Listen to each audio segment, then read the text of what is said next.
Hello and welcome to this video. In this video, I'm reacting to Hassan Prager's video on a reaction to PragerU's video on Marxism. So yeah, I wasn't able to get permission to use Hassan's video. Unfortunately, I just wanted to have his email, but hopefully I'm allowed. And yeah. All right, let's watch Understanding Marxism by PragerU. Why does anyone still care about Marxism? Karl Marx has been dead for well over a century. Hell yeah. Everywhere Marxism has been tried, it has left death and destruction in its wake. So right. I mean, that depends what you mean by or Marxism has been tried. For example, you could argue that Russia technically, you could argue that one never really went truly sort of Marxist, Marx would have gone, China the same. A lot of countries where it's like, oh, can that be argued as that's Marxism? I'm not sure it can. Basically, humans are very greedy, which is one of the cases why people say, oh, communism wouldn't work. And it's not so much that communism wouldn't work, it's that it wouldn't work with human beings because they're too greedy. They're too selfish, and they'll push a system so much, even if it means a collapse. They're too stupid that they will kill the thing that lays golden eggs. They will, for some reason, because they're thick. Anyway, unlike capitalism, which is no deaths, never forget if.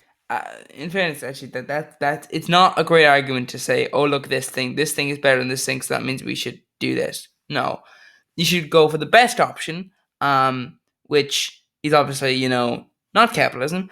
But just addressing that, it's not great to say, well, capitalism has caused a lot more death than communism. It's true, it has, and of course it's going to. I mean, fairly obvious. I mean, like, if you say, oh, you need money to do this, and the reason you get money is because you have it already to begin with, or you work for it. But no, prices have gone up, so you have to have more money. Then, well, you're going to starve now. We have plenty of food. It's just that we want money. So basically, yeah. But that's why you're going to starve to death, not because of a lack of food, just because you can't afford it, because we say you can't. Famine, food shortages happen under a communist organization. That is because of communism's failure. But of course, that's not really communism's failure, though. That's like the failure of people to implement communism. Because famine, there's two types of famine. There's famine where it's just like people just don't have the food. There just isn't the food. And then there's just like, well, the food is not in the people's hands who need it. And that typically can't really happen under true communism. If people, like the 14 million people that die every year as a consequence of famine, when capitalism has created a surplus of food, an abundance of food, those people are dying because they don't have their bootstraps. Okay, that's it. Remember, communism responsible for any death and all deaths. Capitalism responsible for no deaths. I've made the greatest argument of all time. There you go. You can't deny it. That's the best argument. I mean, you see, the reverse argument, it doesn't really work either, but Dude, guy has the expanse hair. Yeah, this is the least reliable narrator, okay? Last 1,000 years comes close to the amount of tyranny, terror, and mass murder brought about by Marxist regimes. That is insanely false. Insanely false. The reason is it's impossible, really, because you can't have more death coming from Marxism than everything else, because that's just not really possible. Marxism hasn't occurred in enough places. Not enough people have acted on Marxist tendencies. Also, ultimately, you have to be very careful with saying like Marxist, because people have taken up people's ideas and just used it for their own personal gain all the time. People did that in Germany. Do you think, like, you see this with the likes of Alex Jones, for example, a man who, we know he doesn't believe the bullshit he says and has said. We know all that, but his viewers are going to lap it up. They're going to believe it. And the point is, he knows that if he says the stuff he says, he will have made a lot of money. And that's what he made. That's how he made a lot of money. He made a lot of money by saying things he didn't believe. Same thing with the fellow who, the idea of like who's credited with the creation of the whole abortion. Oh fuck, I'm not. I keep saying it. It's the same thing. It's the same thing with the fellow who created the vaccine and autism situation there. Did he believe what he was saying? No, he didn't. But the point is, when people have these ideologies, you can't just be like, oh, this is a Marxist. No, that person is not a Marxist. What they're saying is, they're saying Marxist talking points in order to put their own talking points in there and then take power. That's what Lenin did. Yet Marxism lives. It may present itself today as postmodernism, multiculturalism, feminism, environmentalism. No, it wouldn't. No, Marxism is, there are those things within Marxism, but that doesn't work. Those things are within Marxism, but they're not. Marxism is not of them. Like there isn't Marxism in feminism. You can be a feminist and be a super capitalist. It's just that feminism is in Marxism. Marx believed in an equal society. He believed in where all people will be equal. So, obviously, yeah. But Marxism is not actually in those things. Those things are even in Marxism. And he just, for fuck's sake, this fella is just... Or critical race theory. But it's still Marxism. So, there must be good reasons why it has endured, even flourished in the face of unremitting failure. Say what you will about Marx the economist, he was a master psychologist. He recognized that there are many people in every society who are motivated by envy and resentment. Envy? And most people in society are motivated by greed, actually. A lot of greed. Like, a lot of greed. And I guess this is one of the reasons why capitalism is successful, because it creates a level of greed, which is like, if you want to succeed, you need money. Because if you want to have a comfortable life, you need money. But of course, at what point do you have that comfortable life? And at what point do you just stop and you say, no, I have a place to live. I can enjoy life. Life is not an endless cycle of pain and suffering for me anymore. No. Once you've reached that point, when do you say no more? We stop now. We stop taking from others. We stop taking money. No. No more of this. Unfortunately, human beings have a problem with that.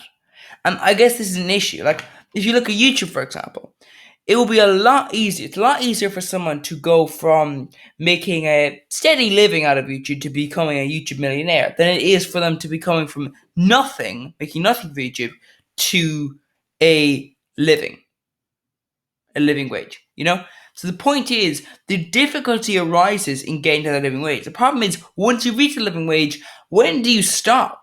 Do you start saying to your viewers, I will no longer have any more Patreon, no more YouTube memberships, none of that, because obviously that at some point you're just taking from your audience, at what point do you do that, But obviously with views, you could argue with views, well, technically if you're educating people or if you're entertaining them, well, that's not necessarily them, that there's more than money there. But it's when you start asking people for money, when you start saying, buy some of my merch, at that point, at that point you're just asking money. The point I'm making is that at the end of the day, that the greed is a lot more powerful. Marx speaks directly to them. He tells them that their responsibility for the misery in their lives belongs to the capitalist system. Dude, this stuff is awesome because no one has read any of Marx's work. So you could just say whatever you want about Karl Marx and people would just be like, yeah, that's probably true. Yeah, no, this guy just fucking owned the entire school of thought. He owned all the work that came before by saying Marxism is about jealousy. And the more jealous you are, the more Marxist you are. That's great, dude. That's fucking awesome. Because the thing is, that doesn't make much sense. Because if you're jealous, you'd be like, well, I want to be that, billionaire. But if you're a Marxist, you don't want to be the billionaire. You don't want billionaires to exist. Because that's kind of steal. Here's the thing. I made a video a while back called People Steal. Basically, it's a video discussing how when you are very, very wealthy, you cannot actually make money without taking it from others and not giving anything back that's worth what you took. Because once you cross over your 300, 400 grand in wealth, you then start to just take things. You start to just become worth more than you should. Now, everybody should be worth at least 200 grand. I'm going to use dollars, by the way, just make this roughly clear, or euro. Like they're basically relatively the same, right? Although they've fluctuated in recent times. I'm not going to start on that. But the point I'm making though is that ultimately everybody should be at the level. The majority of people aren't, which is why we've got billionaires, and that's sort of the point. Like you should not be worth £1 million because you're stealing if you are. Relations with the means of production and how societies are designed around commodity production. True. No fucking historical materialism. None of that. It's just Marxism, envy. And the more envious you bitches are, the more Marxist you get, motherfucker. Which is, by the way, the saddest thing because, unironically, some people do operate like that on the internet. It's a bad look. I'm just saying. Jealousy's a disease, love. Get better soon, yeah? Marxism assures us that this socialist utopia is close at hand, available to all, not in some distant future or in the next life, but here. Oh, he's talking about religion. That's really weird. That is really weird. That's a very weird policy to take. That's a very weird take. Oh, don't you worry. We'll have socialism and equality. Not in this life, though. When you go to heaven, that's where it'll be. So it's not wrong then. So your take is not that it's a wrong thing, but it's reserved for heaven, the good place. So we shouldn't try to replicate the good place. We shouldn't try to make the planet we live on in the current. We should make that a good place. Okay, well that's a stupid argument. And now, all we have to do is overcome one little obstacle: human nature. Quite literally, it is the exact opposite. The understanding is that the contradictions inherent to capitalist society, which Marx was very much a fan of. He was a capitalism stan, I guess. I mean, he wrote a fucking whole book about it. Yeah, that bullshit, huh? He definitely wrote a lot about cap. Interesting, it's Das Kapital, so you might want to be the Das. Capitalism. The idea is that the inherent contradictions between the two classes will inevitably have to resolve itself, and that socialism will be the next evolutionary stage of mankind rather than fucking human nature. As a matter of fact, there are plenty of fucking takes against the idea that greed is a part of human nature. That the only reason why we think No, greed is not necessarily part of human nature. The problem is greedy people fuck over everybody else. See, unless you're willing to kill every single person or subdue every person who's greedy, then ultimately greedy people will tend to be the wreckers. So basically, it's like the sort of thing where you're like, okay, guys, don't press the red button because the red button is a bad button and it will destroy everything. However, the person who gets the red button will get 10 quid from everybody here. And the greedy person pushed the red button. Everybody else wasn't greedy and they didn't push the red button. But it doesn't really matter because the greedy person fecked it up for everybody else. And that's sort of the point. It's not necessarily human nature. It's that greed is inherent in some humans, and those humans are in such a high majority, and it's not like genetic. So it's not like you can, anyway, that gets into, even if that was the case, that would get into a whole sort of like eugenics sort of thing there. That would not be a good policy. But you know what I mean? I'm just saying, like, it doesn't matter if every single greedy person ceased to exist. It would still occur in the next generation because people who aren't greedy will have children who are greedy. And I've seen it myself. I've seen people who they have children who are extremely greedy. They're horrible people. They themselves are not greedy at all. That didn't come from them. You could argue technically that could have come from society, but the issue is the transference into it, which is if there are greedy people and they are somewhat subdued, and then they kind of teach their children to be greedy, and then, maybe one child isn't greedy. Maybe one child is like, no, I don't think you should be greedy. And this happens as well. But the point is, not only do you have parents who've got children who are greedy because society around them is, but also you've got parents who are greedy and then they force it on their children. And it just becomes a problem. And basically, it just is a massive issue when it is that one greedy person can feck it up for, well, millions of non-greedy people.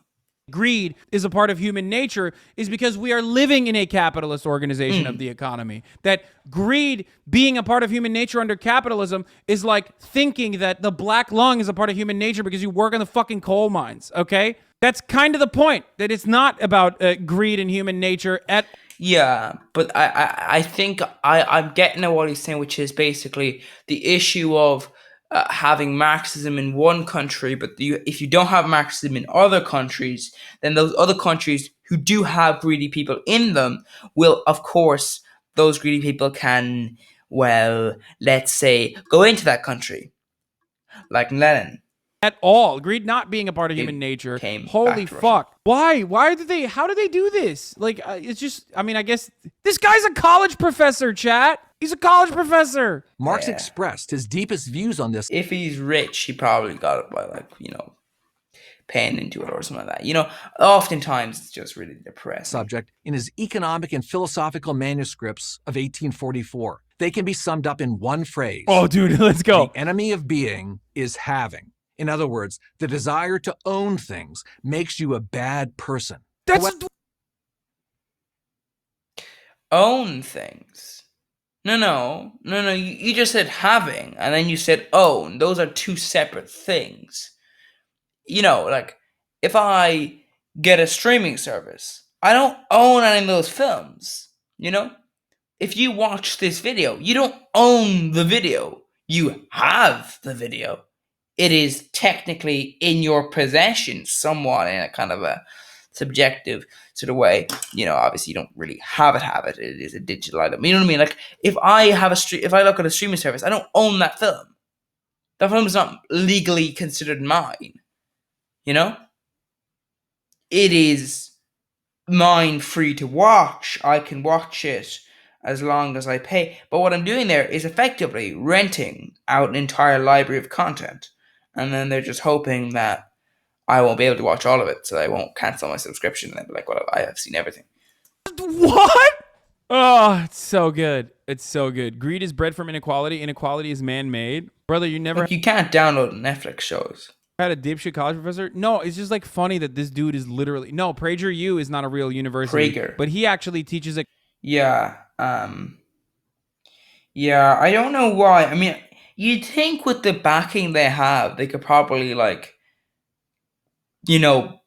buy a building or something, and then just, like, these kind of, like, when people are, like, do tax fraud, and they, like, go, it's a charity. It's like, okay, it's a charity, really. It seems to do a lot of work for your investments. Like, it seems to train people as cheap labor in countries so that they can be used to mine resources for a company you have shares in, i.e., the money you spend there will be helped to increase the value of your shares. So that's not really, that's basically you committing tax evasion. Well, although technically it's illegal. But you know what I mean? I'm saying is, like, this is the sort of thing where it's like, well, I don't know why they couldn't just class themselves as a university. Like, what's to stop them from just setting up a real university?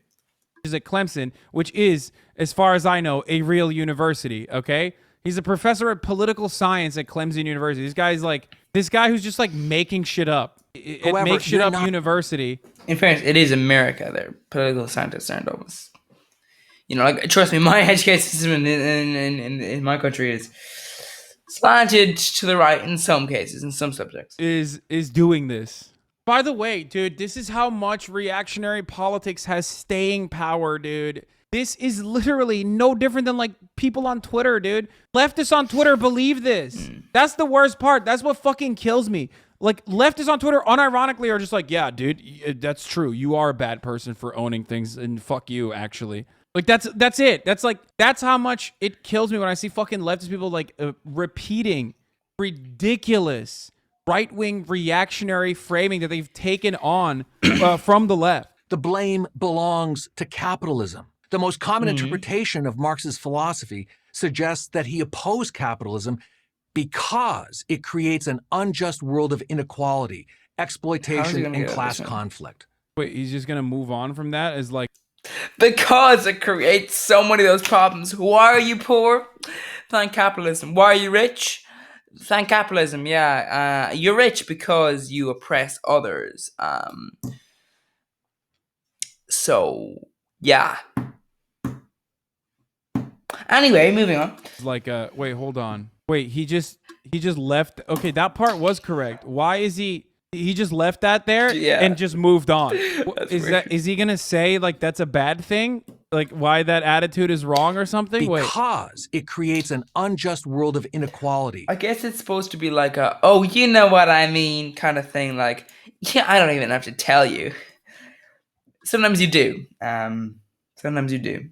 Exploitation and class conflict. Marxism, according to this view, is all about equalizing income and social status. This is social status? True. No, it's not. And income. Income. Under Marxism. God! What are you saying? What the fuck? Dude, what? Yeah, Marxism is about having a flat fee. Everyone needs to get paid equally. Did I misunderstand what he's saying? Marxism, according to this view, is all about equalizing income and social status. This is true, but it doesn't go far enough. Marx saw the accumulation of material wealth as dehumanizing. The more money and material possessions one acquires, the more estranged one is from his true humanity. In the philosopher's socialist paradise, one gets to eat, drink, and go to the theater free of charge and without having to earn a living. Best of all, you get to do it without the guilt of being a moocher. All you have to do is enjoy yourself. Can I ask, if you're a college professor, what do you do that provides value if you do political science? Like if you do, like chemistry, biology, those things progress. Obviously some sciences don't, like, some science, actually, no. Also, no, technically, no. Because, like, if you get involved in, like, computing, for example, you can develop medical devices that will extend people's life. All these things. Yeah, actually, no. Fairness, most sciences, like chemistry, computer science, biology, physics, they all will extend. They will assist human beings, which is why I always ask when someone is like, "Oh, and you don't need to private." I always say, "But where are you providing value?" I am not really providing value by reacting to this video. I may be providing entertainment or education, but is that education you get elsewhere? Yes. The point I'm making is ultimately, this is not valuable. YouTubers are not valuable. They are of no use. They are of use simply because oftentimes, other people are lacking in free education, And I think this is why YouTube is one of the more helpful resources, which is why it is free. So it means that you can get access to education. Of course, sometimes it can be a bit slanted on, when it comes to politics, or just straight up lying to you when it comes to like history. But the point I'm making is ultimately in this scenario, it's not like, where is your value if you're an educator and you're doing a specific topic? If I'm doing this, I'm not really providing value. If you are doing all these things, if you are making items so people can enjoy the item, but they wouldn't have enjoyed it if they wouldn't have enjoyed life more just because of the item. It's just that item gave them joy because they didn't lack it. My point is, that's not providing value. So a lot of the time people say, oh, you need to provide. No, you don't provide value in a capitalist system anyway, for a lot of the time. If you're a manager or a CEO, you do not provide value. You actually, tends to be the case, you actually harm the world about you. themselves. Or, You know, like I reacted to a video before where someone was talking about Twitch and how could be failing, and I was saying, but if you cut every single salary of those top Twitch employees, you could save a bundle. I'm not saying Twitch is not gonna like. I'm recording this. If Twitch has failed by now, sorry, that's past. I'm not saying Twitch will not fail. I'm saying if Twitch fails, it'll probably be because of greedy people at the top. You know, people who don't do the actual labor, who do the actual overseeing, that kind of thing. That's my point. If you have a company that has people like that, yeah, that's going to become a problem. If you people are earning millions, yeah, why do you think your company failed? You were paying out millions to employees, you know. as Marx put it, you can do one thing today and another tomorrow. Hunt in the morning, fish in the afternoon. I mean, this is correct. He did say this, except this is about having additional fucking free time for self-fulfilling activities as a consequence of like your control over your own fucking labor, control over the means of production. Because as it stands currently, when you look at productivity increasing as a consequence of technological achievements in a way that even Marx could not have fucking foreseen, you still see wages remaining stagnant, and you still see the same fucking 8-hour workday and 5-day work week. Okay. Regardless of the fact that technological achievements should have opened up a lot of free space and a lot of free time for individuals. Sure. But it didn't. You want to know why? It only improved productivity of the fucking average worker. And that made it so that you could fit more work actually into the fucking 8 hours a day that you're working and the 5 days a week that you're working. Sure. Because we have no control over our own destiny. We have no control over our own societal organization. We have no control over any of that when we have no fucking power as workers, okay? So, because of that, every time there's technological achievements that occur, it's used basically against you. And rear cattle in the evening. Yes, rear cattle in the evening. That's how in touch Marx was with reality. But who cleans out the sewers? Does this fella know, you can not have sewers. Most places in the country for many, many years didn't have sewers for a long time, including America, actually. You didn't have sewers, you had a hole. And decompose, it's like that, So sewers are a modern invention. Relatively bad example, but... does the dirty jobs that keep a society functioning. Ironically, basically what he's arguing is this is actually a relatively good argument, because I hate this other argument, which is, and I know he might bring up, which is a fucking stupid argument, which is the argument of, who'll do the jobs like that require, like professionalism. Like one time I was having this conversation with this person. It was like a conversation with a bunch of people. And one person was like, why would you be a brain surgeon if it takes so long to study when you could get paid the same or like receive the same goods and services for something which wouldn't take as much studying? Like, well, I don't know. Why would you do any job? Maybe because you'd want to do it. That's the whole point of doing a job. If the reason for you doing a job is that you want to make money, like that's the reason you do that job. Not like that's the reason you do a job. Like that's the reason you do that specific job. Like that job earns more money. Then I don't want you doing that job, because that means your reason for doing that job is for money, and that is inherently a bad reason. You're probably not going to be too inclined to do the job in a efficient manner, in a valuable manner, in a manner that makes the most money. Yes, but I don't want you doing that job. That's the thing. So at least he makes the argument about who will do the dirty jobs rather than, who will do the high functioning job. I don't know. Maybe the people who want to do the high functioning jobs. Like if I want to be a doctor, am I just going to be like, oh no, I'm not going to get paid more, so I'm not going to do it. No, I want to be a doctor because I want to help people. I want to cure the sick. I want to take care of people. That's why I would want to be a doctor, not because for money. Okay, jobs, you should want to do a job because of the job, not of the cash that's tied to it. In the evil capitalist society, the sewer cleaner freely chooses to take on his job. But of course, that's not. Wait, what? capitalist society, the sewer cleaner freely chooses to take on his job. No, he doesn't. What? Why do you think? Okay, he actually is doing this argument. I didn't realize. I thought the Prager wasn't going to be that fucking thick.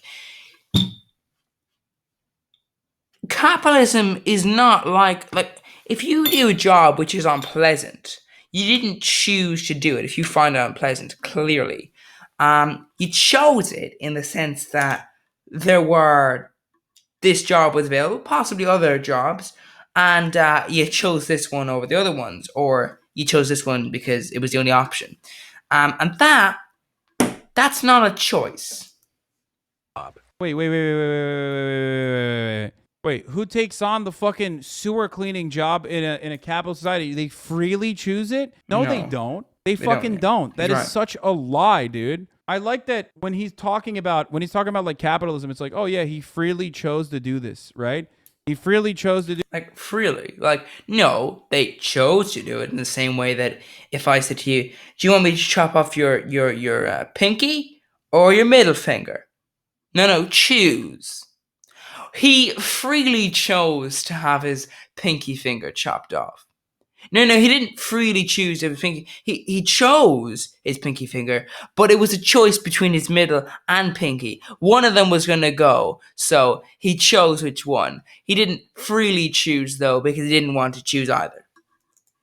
To do this, like, this was his own desire. Like, no, this is not his own fucking desire. He is brought into the system where subjugation is a necessity, and basically, do you want to die of starvation even though there's plenty of food, or do you want to get a job that you won't enjoy and you'll be depressed for the rest of your life? They freely chose. Isn't this fun? No. He has to work for subsistence for the rest of his fucking life, and that every other facet of his existence is expensive as fuck. So he has to take on whatever job he can, because the only incentivization structure revolves around not starving and dying. Yeah. Ironically, in the evil capitalist society, the sewer cleaner freely chooses to take on his job. In the socialist paradise, coercion is almost always required. No, he literally is saying under capitalism, like, they freely chose it, but there has to be coercion. No, dog, the coercion in that circumstance would be like any single person in any single job that they have more of an ownership over what they're doing. More of an ownership over what they're doing. They choose their hours better. They have the capacity to democratically assign however many hours they're going to be fucking working in these jobs. Also, I don't think a sewer job is really necessarily the worst, you know. If you can make it an easy job, of course it will cost money, but my point is ultimately that I didn't think they were going to do that argument, but apparently they were. They get better pay as a consequence of that, because these are jobs that normally would be way more expensive to fucking complete in a situation where like no one would choose to do it. Yeah. It's exactly the opposite. It's coercion.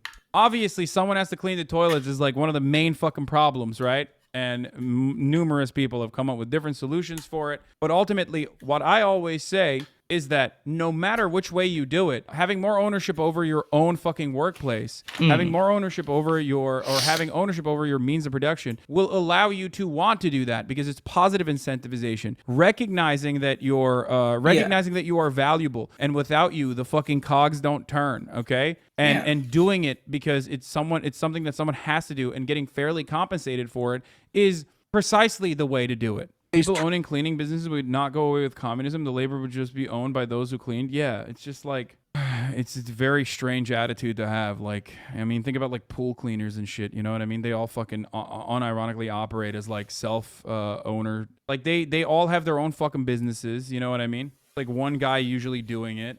That's, you can do that. Turn out to be megalomaniacs like Lenin, Stalin, Mao, Castro, Pol Pot, and Hugo Chavez. They were the ones who brought Marx to life, and in the process... Marx to life? You do know Marx was alive, right? You do know that. Like, Marx was a living human being. caused tens of millions to suffer and die. Dude, liberals have no fucking analysis skill, Whatever, dude. They Sigler. just don't have any like bone in them. It renders them useless when you need Please. to like talk about material realities. Like they just have to be like, no, it's because they were narcissists, dude. Like it always has to be some like weird, intangible, you know, idealistic thing, like some spiritual problem. Okay, you can stop justifying the millions of deaths now. I'm not. 14 million people die of famine when we literally have an abundance of food on this planet right now. Food for 14 million people die billion of famine-related diseases and famine. This is before we even talk about imperialism. This is before we talk about the many other reasons. And it's not just famine though, like, and not just death. It's the people who die or like, you know, live in food poverty, live in, you know, where they don't die but they are starved, which is not a healthy position to be in. And, you know, you're not dead, but, you know.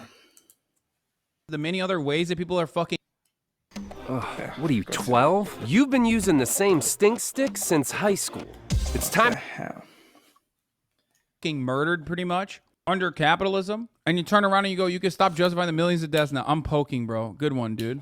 Contrary to Marx's claims, work freely chosen brings both money and... I don't think it's a great argument to be like, oh, under capitalism, millions of people die. It's like, it's not a great argument to be, you know, saying, well, this one is worse. You know, you should be arguing, well, this one could be made better. And dignity. No one is freely working under a capitalist organization of the economy. That's not true. A budget shortfall is built into your existence. In America, this is doubly true. Ultimately, you only work because if you don't work, you not have money to put clothes on your back, to put food on your table, and a roof over your head. That fear, the fear of the structural violence of poverty, is what keeps you going. Like, if I have a sheep, why can I not shear that sheep, you know, with using like 2 rocks or something, and then make clothes out of that? Oh, well, where are you going to put the sheep? You're not allowed the sheep in public land, and you don't own any land yourself, so you're going to have to rent the land, but you don't have money to rent it from, so where's the sheep going to go? Well, of course, now you're going to have to sell the sheep because you can't afford to rent out, so obviously you're going to have to... You know what I mean? Like, it's just, you know...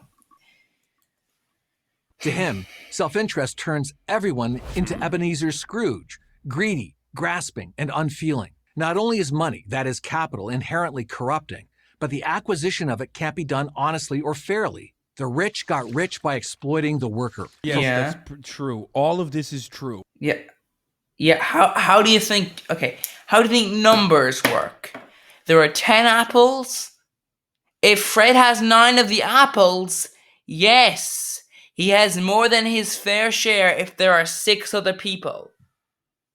Obviously. That's just a game of numbers. A very simple number system, you know? Very simple. True. That's literally how that works. That is how this works. Under a capitalist organization of the economy, the fear of starvation is what motivates you to work a job like this. And in that job, your boss, okay, the capital owner, will take... Technically, sometimes in capitalism, psychology does come into play. It is, you have to give it capital. Sometimes psychology does come into play where people enjoy working a job because they see number go up. The problem, of course, is when they start to be paid below what is necessary to live, because then number doesn't go up, because number goes down, because they can't eat. Your surplus labor value. You are always, by design, automatically going to be paid less than what you bring to the table. That is called profits. This is exactly how this works. This is exactly how exploitation works. You can make it seem as though it's totally different, but as long as you advocate for profits, that are not democratically assigned by the entire workforce, that like you are talking about like literally just taking people's surplus labor value and pocketing it for your shareholders, that in and of itself is theft in a Marxian sense. True. That in and of itself is exploitation in the Marxian sense, which is theft. The rich got rich by semi-slavery, exploiting the worker. For Marx, There's no other possible explanation. For many today, there is no other possible explanation. Well, I mean, there is an explanation. They got it from inheritance from people who did it themselves, or they got it from inheritance, you got it from inheritance, you got it from inheritance, you got it from inheritance, and so on. What was that? There was some English lord, I believe, who they can trace their wealth back to the slave trade, like directly. They can trace the majority of their wealth back to the slave trade. That is insane. Imagine knowing when you're a super rich person, yeah, this money, this came from selling slaves. I know. It's like, God. That is quite literally how that works, okay? That is quite literally how that works. I don't know why you can say that that's not how that works. You just own it. The thing about capitalists is that they want to have their cake and eat it too. They want to both simultaneously uphold a system that is quite literally built around commodity production and the extraction of surplus labor value in the form of profits, and then and continuing to accumulate more and more wealth by doing so, and creating a system, designing a system that basically normalizes this, okay, and it has done it very successfully, and also forcing people into this kind of service, specifically with the threat of poverty at the other side, if they do not become servile little workers. Just own it. If you actually were to put a fucking name and association to like the human beings at the factory, at the widget factory in your econ textbooks, your entire perspective would be a lot different about micro and macroeconomic principles. That's it. The only difference, there's a very specific reason why they don't do that, because then you'd be like, well, what the fuck? That's actually pretty fucked up. Like, I mean, I'm a business student.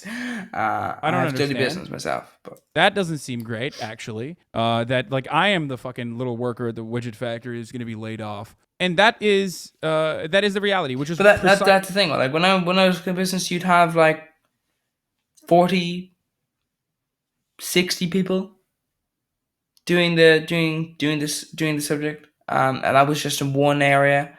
Then you expand that and you multiply that by a lot.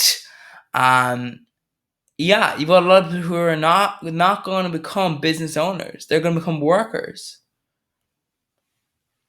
They're going to be workers for somebody else. They're not going to be, and when I say business owners, I mean direct. Like, you can be a business owner and not have any employees. Like, you don't need to employ people. You don't need to exploit people just because you own a business. It's that once you start having employees, and those employees are your employees. Like, they're not like your co-managers. They don't take like part of the profits as much as part of the profits as you do. Then, there are problems there. Precisely why they try to mask it and turn around and be like, oh, well, it's not like that. These people wanted to do it. They wanted to fucking clean the toilets, and that they knew the boss was going to take some of their surplus labor value. Like, that's just Marx's analysis is just 100% fundamentally correct in that regard. It's just correct. The only difference is like he's not mixing words, I guess. His analysis of the extraction of surplus labor value is correct. You call it profits, and you think that that's a good thing. That's the main difference. Philosophical justification for their anger, even their rage. From generation to generation, the formula never varies. Yeah. Only by bringing the privileged down can the underprivileged be brought up. The venom that pours out of Marx's pen stems ultimately... Does this fella just does not understand numbers, does he? Like, only by bringing people down can you bring others up. How does that work? I mean, I don't know. Maybe because they have more money than the other person does. So you shift that money over, and then we balance things out. Ultimately from the fact that reality... Basically, what I'm saying is everybody should own their own house. Everybody should be able to own their own house.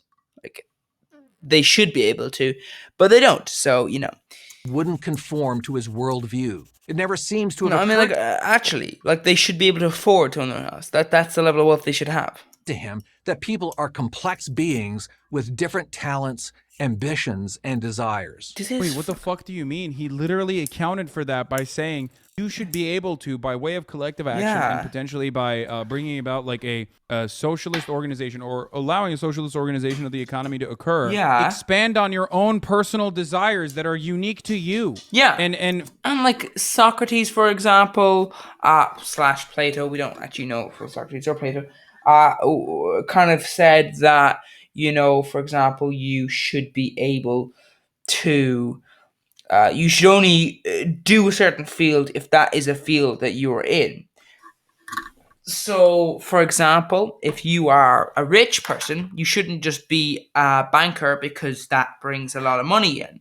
You should be a carpenter because you're good at carpentry. You should be a politician because politicians are, you know, that sort of thing. It shouldn't be because of, you know, power or money or any other reasons that you should be getting that job. It should be that you do the job and you only do that job of which you are specialized in.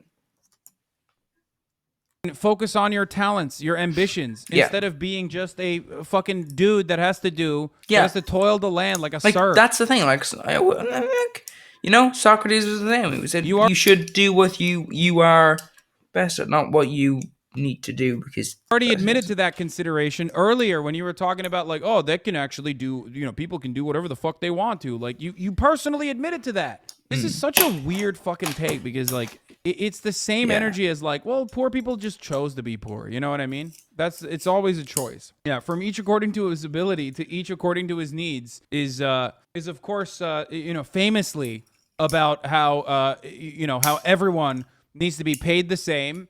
And about how everyone needs to do the same job. That's what that is. It's about like how human beings do not have the capacity, or Marx's fundamental misunderstanding of human beings being unique. You know what I mean? That's what I took away from that, actually. Thank you.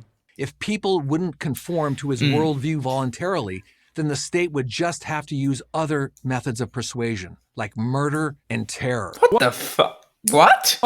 Violence is a part of every political system. Violence is, whether you like to admit it or not, regardless of how fucking humanitarian you are, just a fundamental role, plays a fundamental role in politics. As a matter of fact, politics is all about the distribution of resources and the distribution of violence, as in who... Yeah, I mean, if someone is trying to control another person, you know, like to kill them or to, you know, do things to them, obviously the state has to step in and stop them from continuing to try and do that. Obviously, that will often require violence. Who gets to... or the threat of violence. Do the violent behavior and get away with it. The state, for example, can do violence all the time and does it all the time. There's different kinds of violence. There's the structural violence of poverty. There's systemic violence, like the white supremacist systems that we've established. And then also, there is the direct action of the direct state violence, like police bashing your fucking skull or in. Army. And finally, individual acts of violence. Obviously, I'm being as reductive as possible in the situation, but individual acts of violence would be like a person hitting another person. Sometimes justifiable, sometimes unjustifiable. But the attitude that people have towards violence is completely predicated upon who has the power, who has the political capital, and of course, under capitalism, who has the capital. When people talk about the inevitability of violence, they already are recognizing the existence of violence that they're subjected to upon the working class across the board under the bourgeois dictatorship that people exist under in capitalism, in the capitalist organization of the economy. If there's a turn away from that towards a different kind of system, then yes, there is going to be inevitable violence because the bourgeois will not give up their power willingly. This is the thing, and this is the thing. I had a discussion before with someone. Well, they wouldn't listen to me, but the point is that if there's a communist revolution, that does not necessarily mean that there is a dictator in power forever. That means the power is seized, but that does not mean that democracy isn't then placed in after the power is handed, after capitalism is outrighted and communism is put in its place. That does not mean that when you have that communism in place, well, of course, then you say, yeah, you can vote under a diverse range of different politicians. You know, it's the same thing under capitalism. You're voting on a different range of politicians. They all support capitalism. They all support the same, economic and rough social structure, but they differ slightly in different ways. Some are more strong, some are more, all these things, they differ slightly. All of those different all those slight differences mean that as long as you've got enough parties, you've got a diverse range of people to choose from, which means that while your country isn't that different, depending on who you choose, like if in America you choose Republican Party or Democratic Party, they're both right wing. So because he clearly hates reading books. Yeah. In 1987 survey, nearly half of Americans surveyed believed the phrase "from each according to ability to each according to his need" came from the U.S. Constitution. Yeah. What is your political ideology? Do you think that capitalism a whole sucks, or just the USA way of capitalism, no social backbone like in the EU? No, I think capitalism across the board, whether it is in the EU or just a global. No, I mean, I don't think it's, even if you were like, oh, some capitalism isn't that bad, the EU is pretty bad as well. Global capitalist order is just bad. It is bad for the overwhelming majority of people. It is bad for nearly every single person living in the third world. It is certainly less bad for people who are living in the imperial core, but still bad across the board. Even if they are part of the labor aristocracy, they still very much get owned into oblivion by the very same masters of capital that are running the entire operation. Then go to Russia. Yes, I should leave the United States of America to go to a country that is also run by oligarchs that were the nicest to our oligarchs at the time of the destruction of the USSR.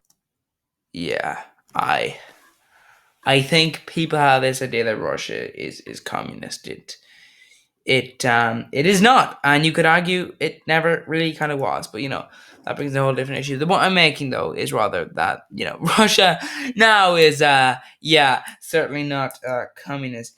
You might want to see the fact that they handed all those resources to private people, which is almost the definition of capitalism.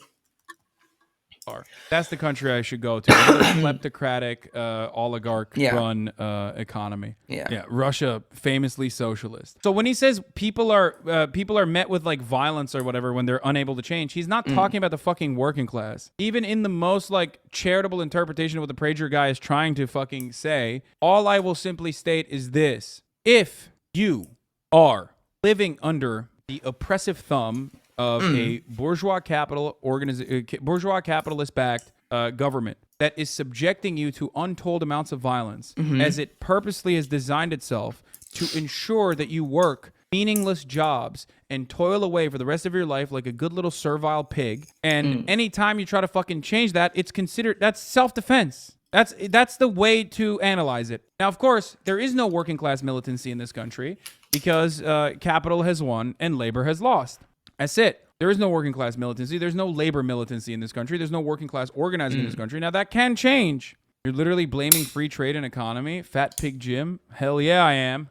Free trade. Yeah, totally. What is astonishing is that millions came to believe him. What is tragic is that millions more suffered and died because they did. What is scary is that millions continue to believe. I love that, dude. Yeah, that's the scary part, dude. Murder. The murder and terror that is baked into and normalized in every facet of capitalist existence is completely overlooked in this subject matter. Obviously, that's just, they deserved it. They had it coming. That's right.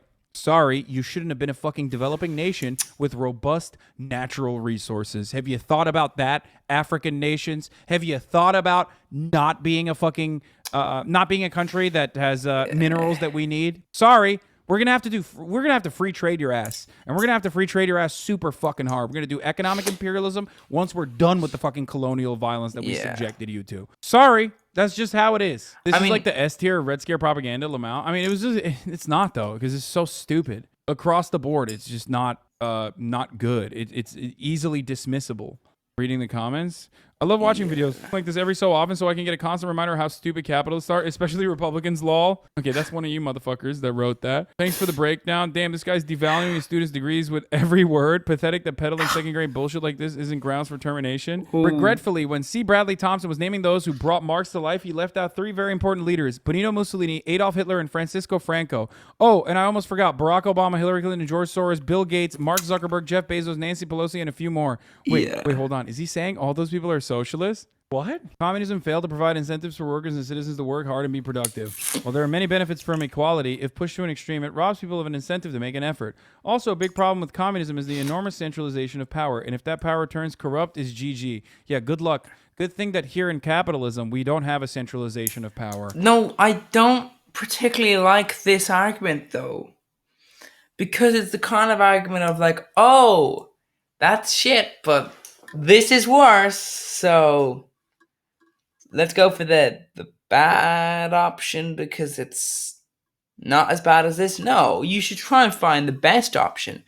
And if you are pointing out that something is highly dodgy if it gets corrupted, yeah, I mean, like, we should probably address that and say, well, what about if we don't have centralized power? You know, what if you have, equality, forced equality, and then you go from that? And obviously, it might take, let's say, one very good person, as long as you ensure. Of course, there's all sorts of issues, but that point is there are issues, but that's don't really like that. And that centralization of power is not corrupt. Oh wait, it actually is. There is a centralization of power, and it's completely fucking corrupt with no actual checks or balances.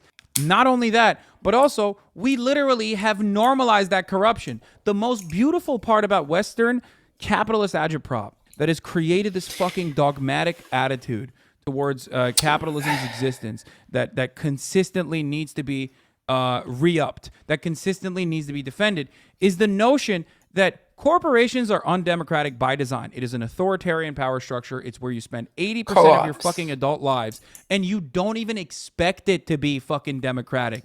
As a matter of fact, you push back against like even a semblance of power in the form of organizing in the workplace. And that's fucking so incredibly successful propaganda right there, dude. You literally, it's the same attitude as like, Eastern nations, the barbarians, the awful fucking corrupt Eastern nations, the from an Orientalist lens, actually do bribery. What do we have here in the Western world? Well, we have lobbying. We have corporate lobbying. We have the donations. By the way, I honestly don't get why you'd be influenced by someone donating to your campaign if you can't access that money personally. It's like, yeah, I can run more ads now. Yay! I was gonna win anyway, for fuck's sake. I mean, how is this helpful? It's like, it's like the revolving door. These are all completely understandable and completely normal things that a government could do. It's very different than bribery. Bribery is bad. Bribery is wrong and immoral, which I agree with. Except when you codify it. Except when you basically make it legal in the form of lobbying. Remember that. Legal Same shit. is not necessarily the thing. It's when you get into it, it's not legal is the issue, because of course technically there are many things which should be illegal in this world but aren't, because really you need to just make everything illegal, like every single action including breathing illegal, and then work backwards in order to make the world a perfect place ultimately. Shit. Corporations are designed quite literally in a way that is authoritarian, undemocratic. You can't fucking not go to work. You can barely not go to work if you're sick. Meanwhile, you're like defending that attitude because you have no fucking self-respect. You have nothing. Not only do you have no self-respect, but you have also lost the will to fight. Yeah. And I don't blame you for it because you don't understand. You can't even see a world in which you have a mechanism to fight back against that structure. Okay, let's see. Understanding Marxism, from each according to his ability. I love this guy. In a remarkably short period of time, the philosophy of Karl Marx changed the course of history. At the height of its power, half the world fell under its dominion, kept there by a combination of fear. Half. terror, and brute force. Late Yeah, 19 the fear and terror that they subjected the Nazis to is fucking terrifying. it imploded. By all rights, this should have been the end of Marxism, but it hasn't turned out that way. Imploded, you know, with a little push all around the world. You know what I mean? Yeah. What are you, 12? You've been You know, using the same stink stick since high interestingly- school. It's time. You know, interestingly, the Nazis were very anti-communist. They even banned the Communist Party. So, like, yeah. Thank God. I mean, you know, if only thank God the Communist Party didn't win there, eh? I mean, the ones against the Communist Party only committed, like,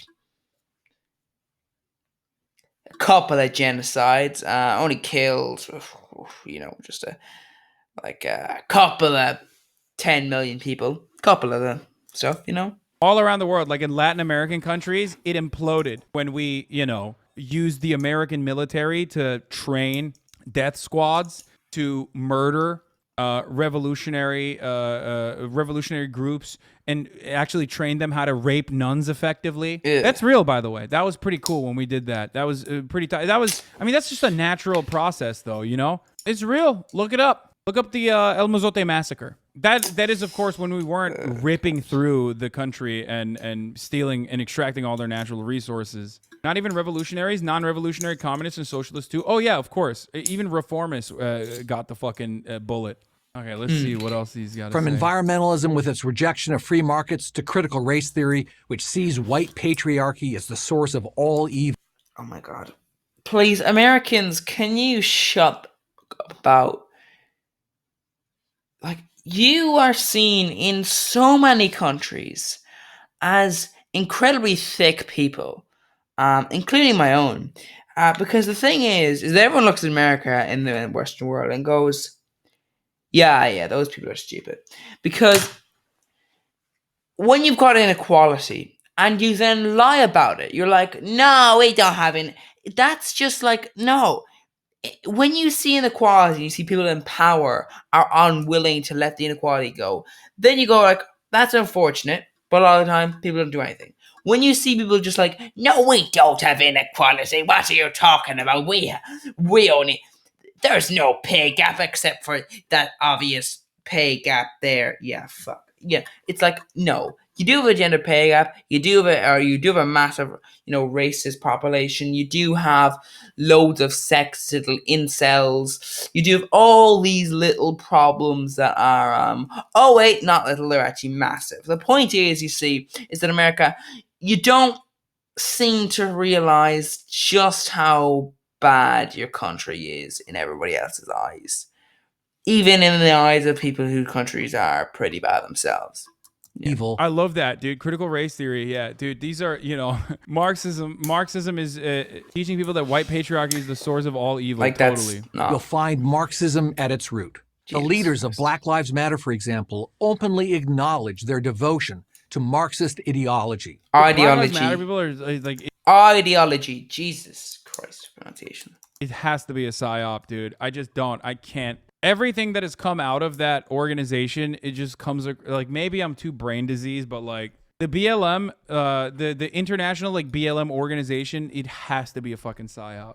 Like, there's no fucking way, dude. There's no way. There's just no way. More likely a grift. Okay, well that too, but We can find answers in one of Marx's most enduring epigrams. From each according to his ability, to each according to his needs. Marx was a poor economist, imagine being a poor economist, but a yeah, talented fucking journalist. loser, dude. The only actual job he ever had. He knew how to turn a phrase. But what does this slogan even mean? He knew how to turn According a to phrase. what He showed it in his ability? own country. According to what need? Marx was a poster and a slob. That is for sure. I mean, he's going back to like Marx's entire worldview is designed around his envy for the wealthy.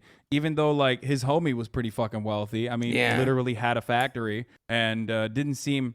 I don't know if he was like super envious of Engels. You know, He would either be the best or worst Twitter poster. No, Marx was disgusting. Like, lived in filth, didn't take a shower, would be up for many, many hours throughout the day, and sometimes throughout the entire night, would write for like hours and hours and hours and hours, and then sleep during the day. He was crusty as fuck. That's at least what the cops said when the police were spying. I mean, you can't exactly trust police records when it comes to things like that, on him. Don't get any fucking dumbass ideas. No, you are not like Karl Marx because you also don't shower. And who determines anyone's ability or anyone's need? Marx never bothered to answer these Need? I don't know. Maybe what they need. Jesus Christ, I mean. obvious questions. He had much bigger things on his mind. Nothing less than the creation of an entirely new kind of world. I like that. He's like, he's just basically fucking saying like, no, someone has to do that. Like someone, it can't be up to the individual. I thought you were a fucking individualist. Like what's up? Yo, these fucking capitalists, like they dropped the fucking pretext of like, hyping up the individual so quickly when you are seen as like, when you have an opportunity to be like, well, what about when someone else, when someone is personally fucking deciding on that, you know what I mean? It's like, well, no, you can't do that. Someone has to do it. Someone has to make you work at gunpoint. Remember when the Chamber of Commerce was like looking for new ways to get people to go back to work? When people were just not going back to work, and they were like, all right, we should just like literally, I don't know, force people back to work at gunpoint. I remember. Marx believed that by altering man's economic and political institutions, he could alter, or even better, rewire the human brain. What? He could conjure a new consciousness that would replace the old false one. This new man would be less selfish and acquisitive and more altruistic and communal. In short, he would be a superior type of man. But we do that already. That's what's going on under capitalism. He's not wrong. Yes, exactly. No, that's like the fact that the very notion that you think that this society is designed around greed, and the very notion that people personally fucking believe that they too are a temporarily embarrassed millionaire or billionaire rather than the abused, exploited proletariat is straight up because of that. You can talk about it like it's a fucking lobotomy or brain surgery, but yes, that is true. That is what's happening under capitalism. Of course, this new man could only reach this goal if he wasn't preoccupied with having to earn money. According to Marx, No, having to acquire large sums of money. There's a difference. money and the pursuit of it ruined everything. Marx hated money, maybe because he never found a way to make it. Wait, what? Getting rid of it was central to his worldview. Dude, everything revolves around like individual envy, dude. That's awesome. Yeah, no, he was just like, yo, I fucking hate money, dog. This content is dope. This is I fucking... mean, he had a lot of access to it, though. May not have made it, but he's certainly had access. All I'm saying is, if Marx had wanted to, he could have lived out his days in pretty much high luxury and, could have really just been like, no, money's fine. What are you talking about? No, I love money. No, don't take the money away. Because, he had a fair bit of money himself in the more indirect way, but fucking fire. One's daily bread was distributed on the basis of need rather than greed. Man's natural communal affections, long suppressed by his capitalist overlords, would be renewed. This is Marx channeling the 18th century French social thinker Jean-Jacques Rousseau, one of the few people Marx admired. According to Rousseau, this is what you must do if you want to create a new society. He who dares to undertake the making of a people's institutions must feel himself capable of changing human nature, of transforming each individual who by himself is a complete and solitary whole into part of a larger whole, from which the individual receives his life and his being. Understand this, and you understand not only a key feature of Marxist thought, but the dark history of the 20th century. I mean, this isn't wrong. The current organization of the economy 100% guides all avenues of existence. Like all facets of our life the people. is guided by the way that the society is designed to uplift and reinforce capitalist hegemonic attitudes. So yes, saying that a different organization of the economy is possible and would lead to many benefits, such as people having time to focus on themselves, people actually changing their attitude to focus more on community, that's not incorrect. And Yeah, but- for a Republican, supposedly, or a person who is like supposedly fucking, American liberal, you know what I mean? Well- To personally find this to be a bad take is so strange. Marx took Rousseau literally. Human nature had to be returned to its allegedly pure, selfless state before capitalism, with its enlightenment and Judeo-Christian values. Okay, first and foremost, Judeo-Christian values. human nature is a fucking idiotic argument regardless. It's a fallacy. Or You do know Jesus Christ was a socialist, right? You're aware of that, right? entire existence is built Right. upon overcoming nature. So that's really dumb. Secondly, before capitalism and its alignment of Judeo-Christian values, what the fuck do you mean? Even Judeo-Christian values predate fucking capitalism, okay? And we're not as such.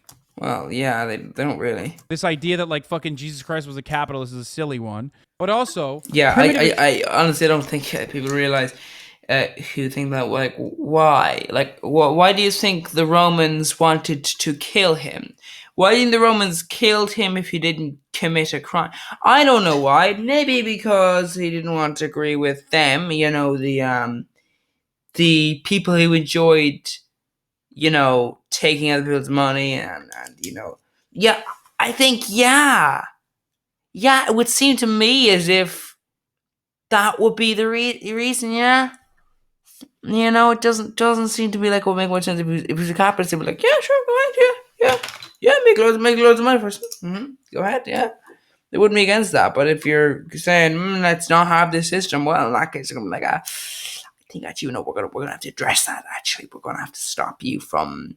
You're kind of riling up the people, and it looks as if they're going to kind of have a little bit of a mini revolution against us. And well, we don't really like that. accumulation. Primitive communism is a much longer period of mankind's existence where there was no such profit incentive, and that's simply what Marx is mentioning when he talks about like a different organization of economy is possible. And even if you were to claim that like nature plays a role in this, even from a natural perspective, we have lived as hunter-gatherers, and we have lived in primitive communist organizations for much, much longer than we have as a capitalist society. But creating this new man would be a formidable task. Marx anticipated that many would object, especially the owners and managers. Yeah, I wonder why. Yeah. Why they would fucking object. By the way, this is so funny the way that they're like showing the owners and managers like they're doing like unironic anti-capitalist agitprop by doing this. Yeah. I think it's pretty funny to do so. They would Friendly white men persuasion wasn't with going to get the job. cigars and canes and. Is that a monocle? Interesting. Done. I mean, it's true. It hasn't, and it failed. And it's not like the fucking capital owners engage in friendly persuasion. Friendly persuasion is just icing on the fucking cake on top of many different methods of control. So what the fuck does he mean, friendly persuasion? It's not friendly persuasion when the police force is used to destroy fucking striking workers, okay? To fuck over the picket line. It's not friendly persuasion when Amazon changes the fucking red light outside of the Bessemer facility because they realized that like organizers were standing outside of that red light and actually were able to talk to the workers that are leaving the factory without having overseers overlooking them. That's not friendly persuasion. Friendly persuasion isn't when Coca-Cola uses death squads to murder Colombian labor organizers. That's not friendly persuasion, motherfucker. Yeah. What do you mean? Yeah, friendly persuasion is when healthcare is tied to your fucking job. One of the most interesting parts about Okay, well that's American capitalism. That's not even like. That's to an extreme, that goes beyond just the basic code of ethics when it comes to like doctors. That you provide medical assistance to people who need it. Like that is against literally the code that all doctors are supposed to take. So being anti-capitalist in the United States of America is that like America is in the final stage of like capitalist exploitation, but also in the Yeah. final stage of capitalist commodity fetishization as well. So in a weird way, it's Yeah. harder to bring about like any kind of class solidarity amongst the working True. class because we're too consumed and we're too consumed with our own personal base desires. Yeah, and a kind of thing of like this thing with Americans where most Americans believe the system is rigged, but most Americans also believe they can beat the rigged system. Which obviously means if you've got a rigged system, it means if you do succeed, you get like a lot of money. Like if you're rich in America, the wealth disparity is like so much that if you're rich, you're talking like loads of money. Like you can turn £1,000,000 into like loads of money. But can you turn debt into money? Oh, there's issues there. You know what I mean? Like there's problems there where in America people believe, oh, I can achieve. All I need to do is work a little bit harder, and I just need to work every single day. And it's just it's wrong, but because no that are being like numbers functionally game. fulfilled, and food prices are stable across the board, so like those needs are somehow relatively met, and like the poor are pushed away, and you can actually use them as a fucking example of what will happen to you if you don't actually work super hard. But also at the same time, there are so many aspects of our existence that is so inhumane and so fucking cruel that it does have a radicalizing effect. The way to recognize and to be able to radicalize people and do agitprop is also relatively easy in America because, like, I think in many ways it's like harder for people to recognize that they're being fucked over if they have some of their needs met. Because like social democracies have given, welfare states have given new breathing light into capitalist organizations of the economy. They've actually they've stopped. Yeah, like you do see this where people they'll think, oh, you can't do that. That's like communism. And you're like, that's not communism. And Americans have this really weird problem where a lot of Americans label things as communist. You're like, that is in no way communist. Like, that is so far away from communism. So no, that's not communist. And you'll hear the Americans who don't really realize like how communism is, and it's like, yeah, that does sort of like it's like that's a basic, Stopped the inevitable contradictions from playing itself in the way that it normally would, which is what makes it even harder. I'm not an accelerationist by any means or anything like that, but obviously that is part of the reason why it is really difficult to radicalize and push for even further change in countries like that. Private property, wage labor, competition in profits, these would have to go. The state, now run by the workers themselves, the dictatorship of the proletariat, as Marx called it, would control production and pricing. It would wisely manage the economy. Yeah, dude, totally. Because we don't have any sort of centralization right now under the capitalist economy. Yeah. There's no centralization. Subsidies, for example, or I don't know, any kind of like federal control, federal regulation that comes with no additional fucking scrutiny even. Like, for example, when a company knows full well that they'll get bailed out in times of need by the taxpayers so they can fucking engage in stock buybacks instead of like, I don't know, and continue to eliminate redundancies because they know that like the government will fucking protect them. And the kind of thing where like you've got companies that like are worth like they're backed by like mega billionaires and they get like billions in government funding. It's like, yeah, I think maybe you can not get government funding and you'll be fine. And then people are like, yeah, I mean, with that kind of argument, like you could bankroll. But it's like, I'm sorry. If a company has a billionaires, I don't think billionaires should exist. Because if billionaires exist, you got to be poor. That's sort of how it works. Once again, it's a numbers game, and anyone doesn't seem to realize that if someone is a billionaire, they didn't get that like it doesn't matter how hard they worked. You can't become that wealthy without stealing, because guess what? There's only so much in the big money pot, and that is more than your fair share. And once you cross over your fair share, then you're just stealing. No matter what happens. That sort of understanding is really cool. I love that. I love when capitalists are like, yeah, dude, it's wonderful that we have a totally capitalist economic organization with no centralized control. The only difference right now is that like you're paying for it. You're actually working in the fucking fields, and then your surplus labor value is being taken from you, and then those people are fucking literally feeding back into the machine to ensure that there's more corporate welfare, and that you can't get any of that because that would be considered a moral hazard. Okay. And then those very same capitalists that are taking your surplus labor value are able to design the system in a way that suits them, it suits their needs, and they do personally benefit from a centralized economy. From each according to his ability, to each according to his needs.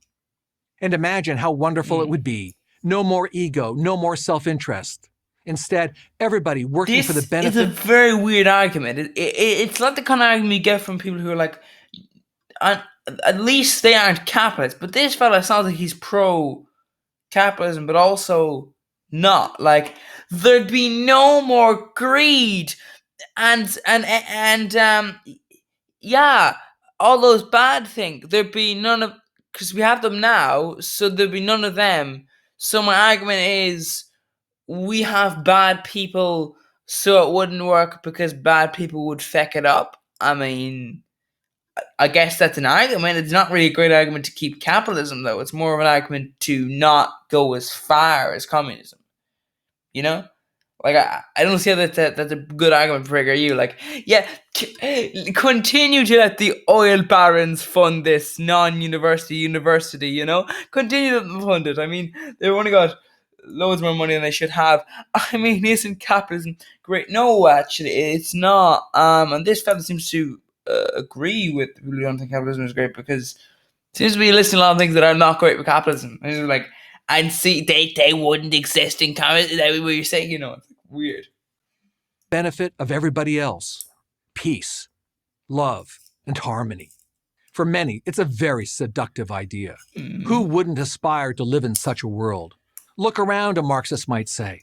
The powerful exploit the weak, crushing the majority's noble aspirations, your aspirations, just so they can have more. It's unfair and unjust. How much better if we just start over, start clean. Start over? I don't think that's really communism. That's kind of just life, isn't it? Like, you know, you're sort of saying, like, you know, everyone starts over when they're born, aren't they? But of course, society, if you want to start a society over, that wouldn't be starting society over, because you wouldn't really be in that, would you? You know? Yeah. That's the Marxist socialist dream. Wait, this doesn't sound bad. What's going on? In real life, it's a nightmare. Okay. Oh, never mind. I love that he was like, all the things that could be good, actually, well, they're bad. You know what I mean? He was like, yeah. Hey, you want all those good things? Well, guess what, dude? All those good things would actually be bad. And then like fucking guitar, like a guitar riff in the background. Ha ha! Got you, dude. You fucking got no response, bitch. I'm a capitalist now. Become demands, and demands become rights. The best are mocked, and the worst exalted. What? Innovation Okay, this fella, he shifted to just being wrong. withers, while the government grows ever larger. What? Eventually, the productive become virtual slaves to the unproductive, and the society collapses economically, intellectually, and morally. Unproductive people in a communist society,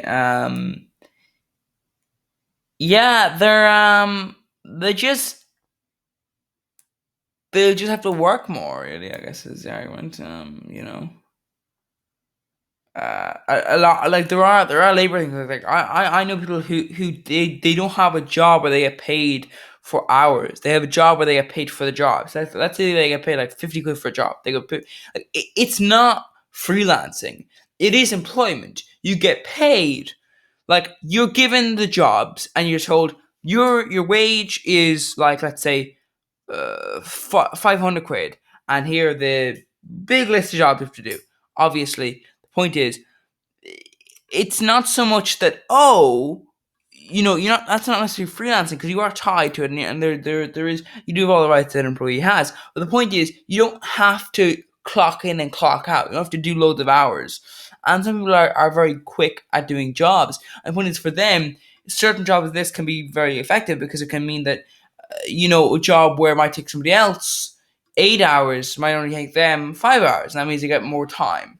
And it also means the employer, because the employer doesn't have more jobs to give them, and does it really matter if the employer does, because the employer is paying them for the jobs collectively, all the jobs together, rather than just the hours worked, which obviously doesn't work well if it's a freelance system. But if it's just a general employment system where you're just given jobs, and then you can say, actually, that's a little too many jobs for me. Actually, can you lower the job amounts? And they go, well, we're going to lower your pay then, that kind of thing. But that thing it can be interesting. Morally. The productive become the unproductive, dude. The productive become virtual slaves to the unproductive. Yeah. Under a socialist order of the economy, we are going to take the fucking business owners and subjugate them. We are going to ensure that these capitalist pig dogs living up atop their ivory mountaintops. I'm fucking up. I don't know what I would say there. Whatever. And there we're going to turn them into servile dogs for our desires. Their ivory tower. I think the managers are generally very, very, very unproductive. So I think they would be the non-slaves in this analogy, I guess. Collapses economically, intellectually, and morally. And then morally.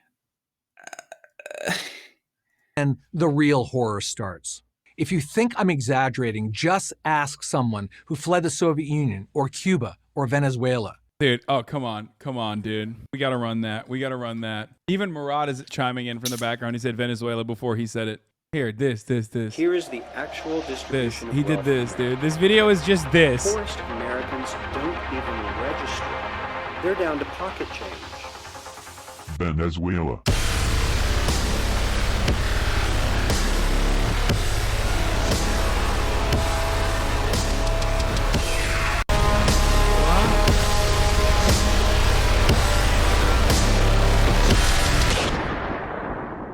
Start a small business instead. That's true. This is literally fucking true. Not in America, you don't, because in America, you start a small business, you get crushed, because either a large business is already in that industry, or a large business is just like, oh, good industry. By the way, we're gonna crush you and make you in debt. Yeah, go ahead, take out that bank loan. I'm sure you need to open that new premise. Yeah, go ahead, buy that new premises. It'll save you a bunch on rent. Definitely. And then instead they actually just invade the industry, and then they crush you, and yeah, you lose lots of. Basically it's not great. I know. That because like that video so succinctly, it describes exactly what this fucking nerd is trying to explain. You know what I mean? Understanding Marxism changed the world. Okay, this is one is gonna be good. Engraved on Karl Marx's tombstone in Highgate Cemetery in North London are the following words. The philosophers have only interpreted the world in various ways. The point, however, is to change it. Substitute the word professor for the word philosopher. We really don't have philosophers anymore, and you get right to the... We really, really do. Because we still have philosophy. Because we haven't eradicated philosophy. We have many philosophers. Not as many as we should have, but, still.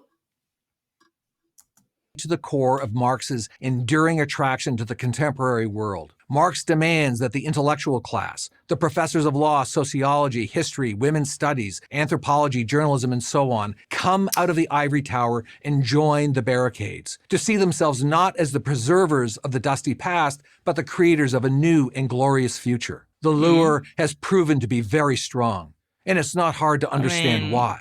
How much more meaningful, exciting, and romantic to see. I had a pretty anti-communist history teacher.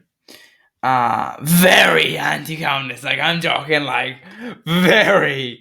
To the extent that he was just, like, not correct. That, unfortunately, it tends to be the case. As you become more and more anti something, you become more and more likely to ignore the arguments that are BS. And I try not to do that whenever I'm anti something, or or if I'm for something, I try to see the arguments which are BS. Mostly because it makes rough sense, because you're still saying no while that argument is not true. Like, it's not a great argument, for example, to say, oh, communism is better because it'll be less death than capitalism. It's like, well, I mean, if you're going to accept millions of people are going to die, I think maybe we should find a happy medium,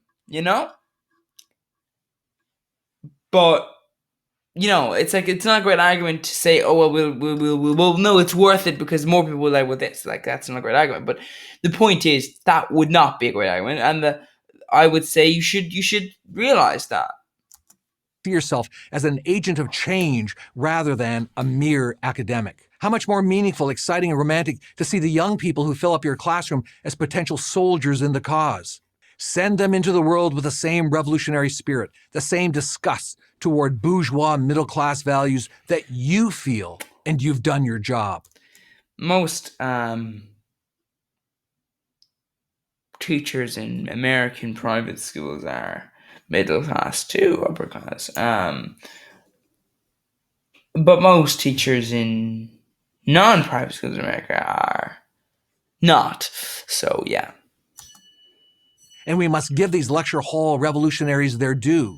Look around. It's always so funny because it's like, dude, you're a college professor. Like, what the fuck do you mean? It's only good if you're a college professor that's like upholding the very same systems. You know what I mean? Yeah. You're literally a college professor at Clemson, dog. What the fuck are you talking about? He's like, yeah, but it's okay. It's okay when I am using my position as an educator to like misguide you. I love doing that, but also in the opposite direction at a fucking fake university. That's not a real university, that is actually only alive as a consequence of oil barons funding it, okay? Not for any other reason, but like oil barons. Well, I'd say it makes a good bit of money now. It probably spends a little too much of it. They got like some like far right celebrities on there, so they probably cost a lot.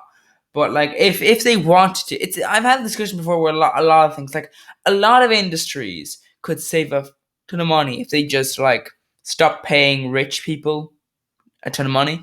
Like movies, Marvel movies, and like Disney, like Marvel could have made a ton of money by cutting out, the major just don't employ major actors. Like, if you have a very strong franchise, it does not need a famous actor in it. You could cast someone who has never acted in their life. They could probably be mid-tier at best at acting, and it doesn't matter because no one's there for the acting. They're there for the story, what the script is, and they're there for the franchise. They don't really care about the acting. So you can, and they also don't care about the names. So you can get anyone to act in a lot of films that have popular stuff. You get celebrities for lower end films that you don't have a massive fan base to them. But they still continue to pay major actors this stuff, and I think they're beginning to realize maybe they should stop doing that because it's very costly and it's unnecessary. The same thing with a lot of companies. They pay their like CEOs and managers and all these people millions upon millions. That means they could save millions upon millions by simply cutting that out. Friends are giving me money currently so I can just fucking lie to people. That's the appropriate way to do it. Leftist movement, environmentalism, critical race theory, the massive expansion of the welfare state. Not to mention diversity, equity, and inclusion offices at every university and major corporation, and you will find Marxism at its core. A contempt of the Enlightenment and the Judeo-Christian... See, those things, Marxism is not of those... They are within Marxism, yes, but Marxism is not of them, Like, if I'm not being a bigot, it doesn't mean I'm a Marxist. It just means I'm not being a total fucking moron. And the thing is, that's sort of the point. Also, what's this? Christian value system. What? Yeah, Marx. Yeah. Yeah, you do know that Jesus wasn't exactly against the teachings of Marx. Obviously, Marx was after Jesus, but you know what I mean? Like, you know, it wouldn't exactly be against the teachings of Marx. He was pretty much a socialist, so you might want to rethink the old Christian value system, because it's only a contempt of the Christian value system, which is socialism, effectively. From which capitalism springs. Marx's most famous call to action, workers of the world unite, was not, of course, to the professoriate, but to the laboring class. That didn't work out so well. By the way, like, I know that people are people get annoyed with like fucking PhDs and shit, but like, I mean, you're still an exploited worker as a PhD by these like neoliberal institutions that are like ass fucking you. You know what I mean? So I don't know why there's this attitude there. It's like, for a guy who supposedly knows a lot about Marx, it's kind of weird that like he's just automatically like, no, if you're an educator, actually you're literally not an educator or a researcher. Sometimes both, right? As a PhD, you're not a worker. You're just not. You're an elitist. So have fun getting paid literally nothing. Workers, especially in the United States, turned out to be more interested in refrigerators than revolutions. The only barricade they were passionate about was a white picket fence in front of a green suburban lawn. Yeah. Poor, benighted souls, the appeal of Marxism was somehow lost on them. Maybe because they didn't go to college. But the intellectual class... No, it actually has nothing to do with college. No, and everything to do with like the purposeful dismantling of labor organizing and labor unions as the American bourgeois. Also, once again, it is the old myth of like, oh, you can become just like that billionaire. Just work a little bit harder. Just work. Yeah, it's gonna happen. Don't you worry. Just you work a little bit more, and then you can invest. And it'll be your lucky day. Don't you worry. You will become that billion. No, obviously you're not gonna collapse a system that you think will benefit you. It's never going to benefit you. Well, it may benefit you. You may be a lucky person, but it's probably not going to benefit you. And at the end of the day, I would say, even if it is, still do it. Still remove it. Capitalist government has completely robbed the working class of any fucking spark of action, any hope for change. That's it. Labor aristocracy equals global proletariat. I mean, even the labor aristocracy is fucked over in the United States of America. Even after Stalin, even after Mao, even after Castro wrecked Cuba, even after Pol Pot murdered millions of his fellow Cambodians, even after Hugo Chavez destroyed the strongest economy in South America, the academic elite... famously, dude, Chavez was okay, sure. America had nothing. Totally destroyed it. I love, like, doing multiple coup attempts and basically a successful, well, technically unsuccessful business plot on a country with like robust natural resources that are like literally a necessity for the current global economy's survival, and then dismantling it by one, sanctioning everything, for the crime of nationalization, a liberty afforded only to countries like Norway. That he really fucking destroyed it, dude. Chavez really fucked it all up, huh? It was so bad. Was literally Venezuela was the strongest economy in South America. I mean, it was under Chavez's reign as well, until USA numerous attempts internally, backed by the CIA and the American State Department, got enough of the especially the food production industry to support any fucking attempt of diversifying their economy. That paired up with sanctions destroyed their economy. Indeed, in a world without faith, where God is dead, Marxism has become, in effect, a substitute religion. As opposed to the good religion, the Judeo-Christian values, the capitalist Judeo-Christian values that I am telling you. In our secular world, the Marxist ideal gives the Marxist true believer a reason to live, a reason to die, and a reason to kill. Monsters like Jesus. Lenin, Stalin, Monsters. Mao, Kim Il-sung, Ho Chi Minh, and Pol Pot. Monsters like a Ho Chi Minh. He said monsters like Lenin. Monsters like a Ho Chi Minh. Also Pol Pot, like, you know, kind of aligned with a Henry Kissinger more than anything else. You know what I mean? For the record, the latter yeah. two were politically educated in France. Pol Pot studied at the Sorbonne. Wait, what the fuck? Like, virtually all of these leaders have fucking studied in Western institutions. What the fuck? Yeah, that's kind of how society is structured. But your new democratic socialism will get it right. Think again. Marxism leads a society toward a fixed goal, a utopian vision of pure freedom in which the individual is liberated from the false consciousness of capitalism. Unfortunately, by Marx's own definition, the path to this utopia requires the destruction, economically, politically, and morally, of every vestige of civilization. Morally. I don't think someone who's pro-capitalism should be arguing about morals. It's like, yeah, they'll destroy things morally. Like, you know, how when you're under capitalism, you know, we're all morally... No, wait, that doesn't work, does it? Because, you know, capitalism is not based off morals, not that much. As we know it. Neither is it based off, you know, religious values, because, you know, again... You know, wouldn't exactly put Jesus in the old capitalist boat now, would I? Marxism seeks to destroy free enterprise, the division of labor, profit and loss. Division of labor?